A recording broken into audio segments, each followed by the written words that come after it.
Haywards Heath is a short story by Aminatta Forna. The story is a third-person narration by an unnamed narrator focusing on a man named Attila who journeys to Haywards Heath, a place where his old friend and lover named Rosie resided. It is a story of memory, connection, love, lost opportunities, and regrets. The story begins on a spring day with Attila, an African-American doctor, driving to a place called Haywards Heath to meet Rosie.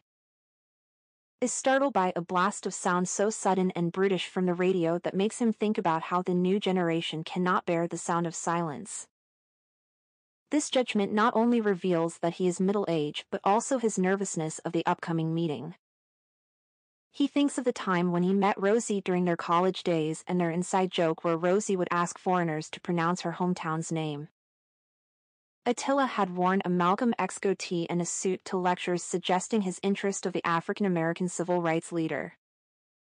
By the time of their graduation ceremony he was already 6,000 miles away back to his home country, abandoning Rosie after 3 years of relationship with her. Attila heard from her colleagues that Rosie took an early retirement while he had been visiting London twice a year for the past 5 years as a visiting consultant in a London hospital.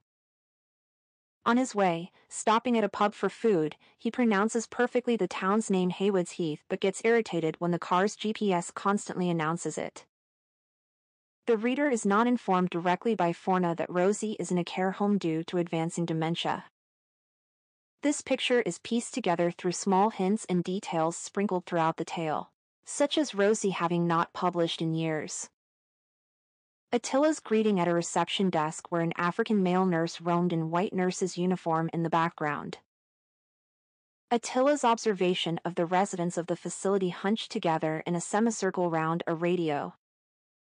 On arrival at the facility, he introduces himself as a friend to the African-American nurse. Attila has a split-second hesitation of turning back when he spots Rosie sitting by a window with a newspaper but approaches her. He remembers the last time they had met was when they had argued about his plans to leave London for his career's sake. On Rosie's question, he informs that his wife had passed away. Attila took her hand and the silence felt comfortable. He apologizes to Rosie for leaving her and not giving their relationship a chance, which Rosie accepts, patting him on the arm. Then she asks, "I'm afraid you'll have to tell me your name again, dear," and informs him that she once had a friend of the same name for whom she is waiting for and expects him anytime soon.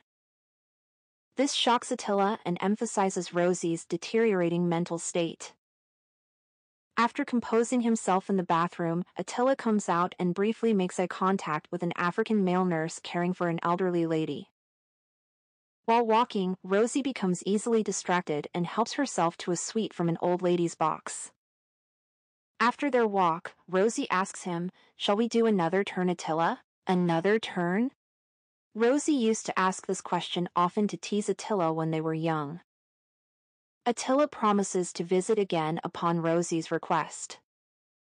After 2 months, Attila returns with a box of newberry fruits and a slender hope for Rosie to remember him, but she was slow dancing to music with the same African caregiver with whom Attila's eyes met.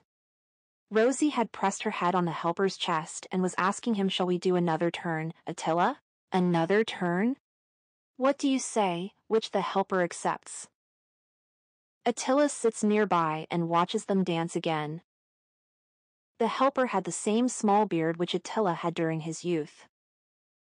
The short story has themes of love, loss, connection, and acceptance.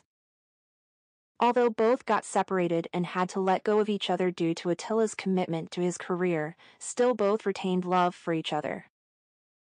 This connection was so strong that after many years, Attila still inquired about Rosie and went to meet her. On the other hand, Rosie visualizes another young person as being Attila and waits for him.